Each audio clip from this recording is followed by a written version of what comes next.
Today, we sit down with traditional Japanese tattooer Horicho II of the legendary Asakusa, Tokyo-based Horicho family. We get to learn about his upbringings in the tattooing world, his composition style, we get to ask him a bunch of questions, and we also get to walk through some of his exemplary tattoos. This interview is pretty special because Horicho used to operate in the traditional secrecy of the Japanese tattooing world, and it wasn't until 2023 when he opened an Instagram account and I reached out. I was like, hey, I love your work. I would love to get a back piece done by you. And by the way, I would also love to interview you. Fast forward to 2024, my back piece is almost done, and here's the interview. So without any further ado, let's just get to it. Enjoy the interview.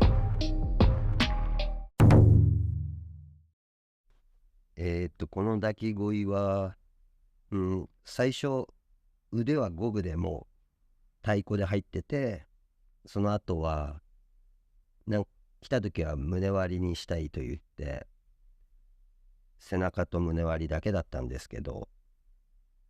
通っているうちに手首まで伸ばそうかな、足首まで伸ばそうかなって言ってどんどんやっていったわけですけど、この金太郎とか鯉はフリーハンドでやり始めて、で前の胸割りの部分も鯉なので、それで胸割りが終わった時に足伸ばすってなったわけなんだけど、じゃあ何にしようかっつって、前の部分も足は鯉が入ってんので、後ろはもう鯉はつまんないってことで、もうこの図柄に合うとしたら、もうやっぱりうちのよくあるパターンなんですけど、登竜門の化け鯉、鯉からちょっとケバケバがついて成長したのと、それよりもっと角が生えてきた化け鯉を入れて完成しましたね。この人は早かったかな。そんで色は黒と朱と茶色で、ところどころちょっとだけ緑を使ってますけど、渋めな昔のタイプの織物をやってくれっていうオーダーでしたね。この金太郎の構成は素晴らしいです。グラデーションと比較的限定された色彩が素敵です。また、化け鯉の含まれる点もいいですね。通常、海外では竜形がよく見られますが、化け鯉は珍しいですね。そうですね。この金太郎に関しては比較的金太郎なんで、鯉と金太郎なんで、色合いは限定されるというか、墨と朱がメインですよね。お客さんに一応渋めの、全体的に渋めがいいのかカラフルがいいのかっていうのは聞きますけども、この構図の場合は他の色をわざわざいろんな色を使うことはないですよね。で桜に関しても最初に入っていたゴムが昭和スタイルな感じの、桜も赤と朱だけで今みたいなピンクは使いませんし、その流れでいった感じですね。そんで化け鯉に関しては、化け鯉と竜魚一緒だと思って言っている人もいるし、竜魚っていうとアロアナとかチョウザメっていう人もいるんで、自分はあえて化け鯉って登竜門の進化の過程の化けてる感じの途中の部分をよく描きますね。よくある竜の顔をそのまま使って胴体、体だけを鯉のままっていうのはあれバランスも悪いし、かっこよくないんで、自分はあまりあれは描かないですね。お客さんにも勧めないんで、あくまで鯉からちょっと角が生えてきたとか、もうちょい長くなってヒゲが生えてきたとか、進化の途中の部分をよく書きますね。この不動明は、私の最初の頃の作品ですね。初期の頃の。で、この子もすごい若い時に不動明を入れに来て、そしてどんどん増えていったって感じで、最初からもう手首足首まで入れたいって言ってたんですけど、職業が美容師なので、やめなって言って、この日本じゃ、こう、シャツを一枚めくるので、七分にしなっつって、今でもまだ悩んでると思いますけど、で、まあ、図柄に関しては、不動明が最初だったので、前は胸割りなんですけど、前にこんがら同士と正高同士を入れて、本当はお尻の下に入れるんだけど、前に入れて違うパターンでやってみて、で、腕が竜なので、前の方に鯉を4匹入れて、で、後ろはやっぱりうちのスタイルっていうか、まあこの頃人気でしたね。この化け鯉を鯉からちょっと成長したタイプと、もうちょいまた角が長くなって竜に近づいてる方の化け鯉を入れて、で完成しましたね。もう何十年も経ってるんでリタッチが必要かもしれないですけどね。最初の頃の作品なんで、まあ元気にやってるみたいなので、この子は今、美容師で元気にやってるみたいなのでよかったですよ。色の選択が素晴らしいですね。特にこの淡い青色の不動明が気に入っていますね。背景から線形が本当に際立って見えます。ありがとうございます。この不動明に関しては、最初の時点で不動竜がいいっつって、竜は何色にするっていう話で多分聞いたと思うんですよ。そうしたら、まあ、墨がいいっていうので、黒の竜になるってことで、じゃあ不動明はうちのスタイルでいくと、ブラウンかブルー、茶色か青どっちがいいっていうことで多分青になったと思うんですよね。まあそれで、うちはそんなハードな青は使わないので、ちょっと薄い青が、まあ昔からこの青を使っていたので、まあそれが当たり前かなと思って、まあ普通にこの配色になった感じですね。で、また結局腕が両方竜で、不動竜の竜もいて、前面の方が足は鯉なので、後ろ姿の足は化け鯉を入れて、そして腕と不動竜の竜に進化していく、出世していくというストーリーで彫りました。これはよくある、うちでよく彫る人いるんですけど、まあ公文竜と花王将の戦いですね。やっぱりこの人は最初すごい悩んでて、日本でその頃彫り物の専門の出版社があって、そこの人のところに行って最初悩んでたらしいんだけど、でそこの人にまあ5人ぐらいかな、彫り師を紹介してもらっていろいろ行って、うちに来て、で私のところでやるって決めて、でもうこの図柄は決まってた感じなので、これでっていうことになって、スタートし始めた時ぐらいにやっぱり全身行くってなってですね。で、前も背中に関連した水湖伝の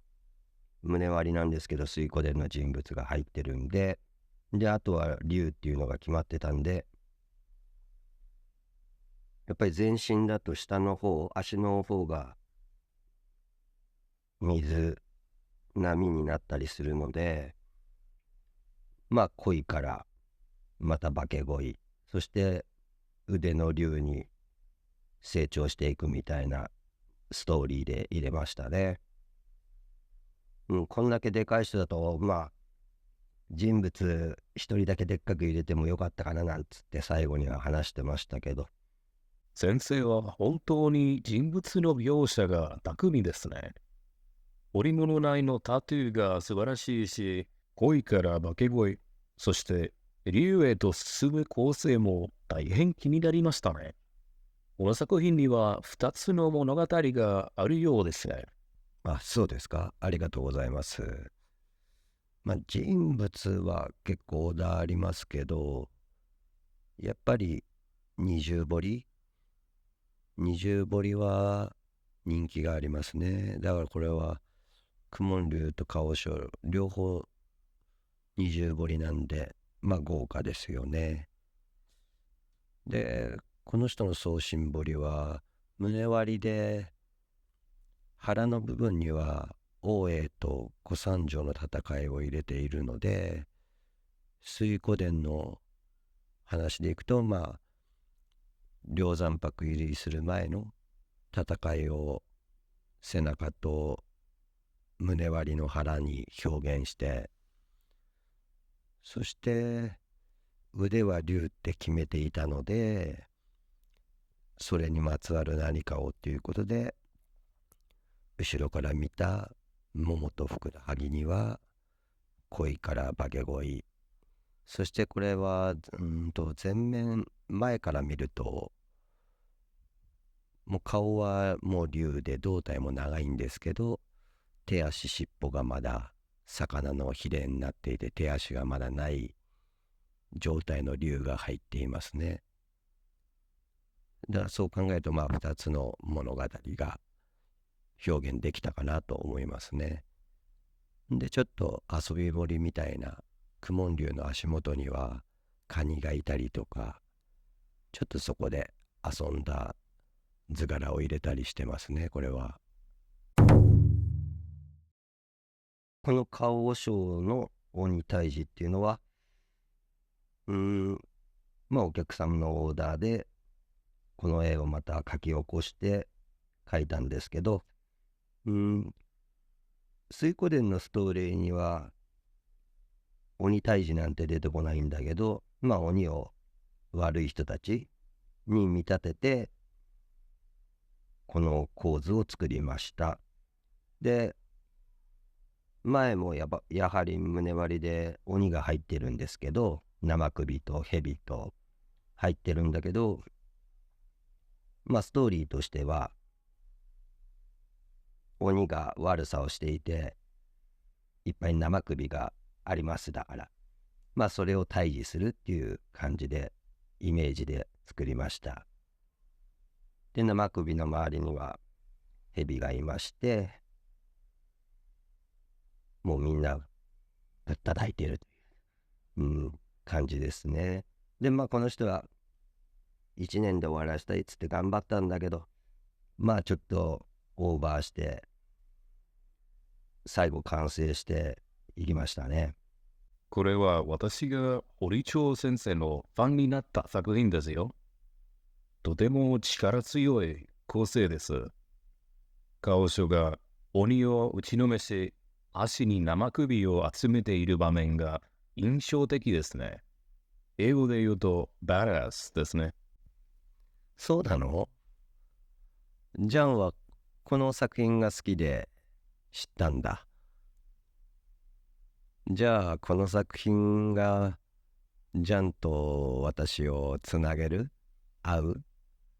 ようにした作品にもなるってわけですね。なるほど。それでこの顔和尚は鬼がさっきも言ったかもしれないけど、鬼を邪気や敵や悪と置き換えてそれを対峙してるってことで、生首は鬼にやられた人たちの生首なんだよね。それでそれを花王将が対峙している、悪をやっつけているという構図ですね。確かに力強いですね。よく力強い作品だって言われます。この人自体もまあいろいろあってピーで言えないこともありますけど、まあ力強い人でいろいろ打ちのめす、そういう図柄がいいと言って生首をいっぱい入れてくれって言ったりもしてたりして、まあ本人のこれからの未来というか、まあそういうのもあってなんですけど、まあ細かくは言えませんが、まあそういうのがあってこういう力強く入れましたね。英語だとバッドアースっていうんですか？じゃあわかんないので後で調べます。badass, badass. これは長順のオロチ退治ですね。まあ長順というとまあ水門破りとか並木長順とか、あと長順をオロチ退治とかあるんですけど、まあこれは本当に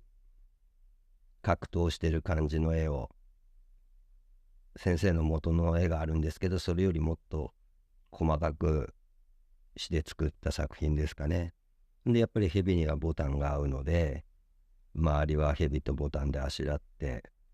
でこの人も胸割りなんだけど、前がやっぱり水湖伝にちなんだ公文竜と花王将が入ってるんですけどね。でこの人は最後治ったら写真撮らせてくださいってなったんだけど、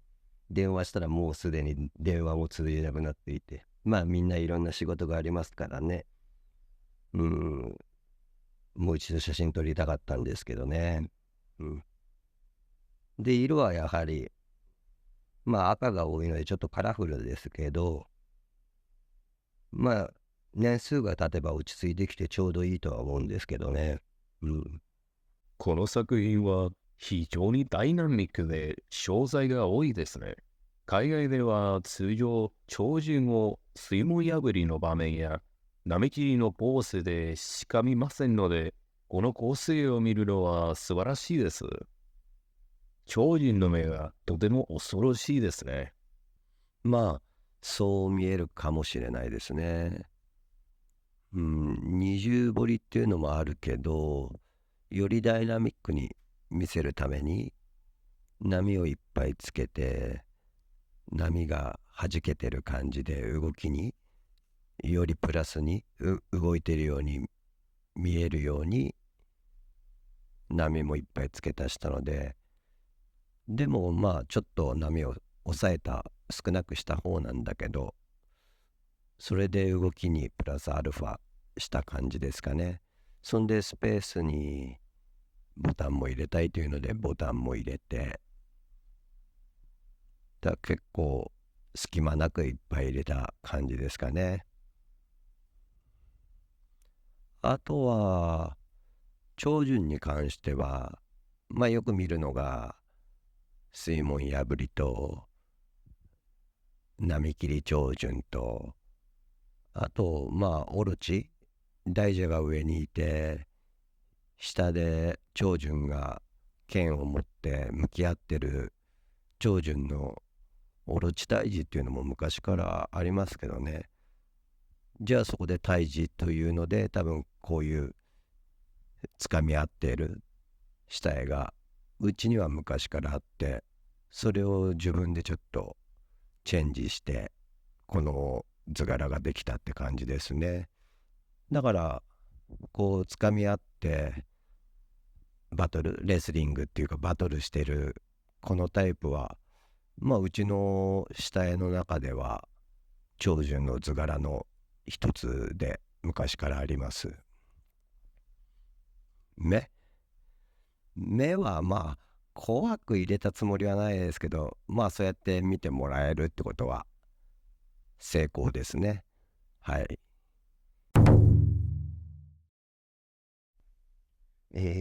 これは公文竜ですね。まあこの方は体がちょっと小さいので、まあ人物を一匹だけ入れて、一人だけ入れて大きく取った方が迫力あるよってことで公文竜を選んで、であとは桜を散らしたいってことなので、普通に散らすより枝も描いてやった構図ですね。そんでやっぱりうちに来る人は水湖伝の人物を入れたいというより、やっぱり二重彫り、この贅沢彫りってたまに言う人もいるんですけど、この二重彫りがやりたくてって来る人が多いですね。でやっぱり二重彫りの背中が一番広く撮れる背中を見せるスタイルとして、この背中が見えるデザインを作りました。まあそれによって背中の二重彫りが竜をでかく入れて迫力があるようにできるんでね。でこのやっぱり公文竜なので9匹竜が入ってなきゃいけないんですけど、まあ前は見れないんで、この写真で見える通り、まあ5匹は入ってるんで、あとは前に4匹入れれば入ってるって想定で作りました。まあ今回の写真見ると二重彫りの作品が多いんですけど、やっぱり人気があるのは二重彫りですかね。でその二重彫りのだいたいこの入れ方も人物と実際の本当に入れる人と同じ額の取り方、竜の位置とかで本物の人と同じように入れ墨の中でも入れ墨を入れているという風にしました。この木と桜の含まれる点がとても好きです。また、公文竜が背中のタトゥーを披露していること、そしてこの人が背中にタトゥーをしているのもとても巧妙です。これは抜き彫りで公文竜だけをでっかく入れたいって言っていたので、ただの桜チラシじゃちょっとつまんないなと思ったので、枝から描いて、枝の桜から桜が散っているという構図にしました。でこの枝から描いてるのはよく鷹と松とか鷹と桜でこの描き方をあったので、まあそういうようにしようかって話して確かスタートしたと思いますね。そしてまあこの公文竜はやっぱり公文竜っつったら二重彫りが売りで見せどころなので、正面の公文竜だと小さい竜を入れなきゃいけないので、やっぱり広いスペースっつったら公文竜の背中に竜の顔をでっかく入れたかったので、そうですね、ちょっとでもでかい竜入れた方が迫力が出るかなと思って、そのためにはちょっと公文竜をひねって背中を見せられる構図を作んなきゃっていうことでいろいろ考えて、しかも動きがあるようにこう体をひねって背中が見えるように作りましたね。だからこの人は自分の背中に公文竜の背中にも彫り物で、だから二重彫りっていう人もいれば贅沢彫りっていう人もいましたね。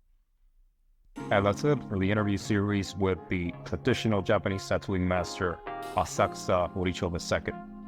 If you haven't checked out part 1 already, then do check it out, because in there we walk through the master's philosophy, his style, his approach to work, life, compositions, and a lot more stuff. It's packed ton full of information, so definitely do check it out. If you haven't already subscribed to the channel, of course, please subscribe because that helps a lot. And do let me know what other kind of content would you like to see, whether it's stories, meanings, culture, orishi, or traditional Japanese tattooers to interview, anything, just let me know. I read the comments, I read your messages, and of course, it all comes to fruition. So with that being said, Oricho Sensei, 本当にありがとうございました。これからもよろしくお願いします。Everybody, thank you so much for watching and please stay tuned.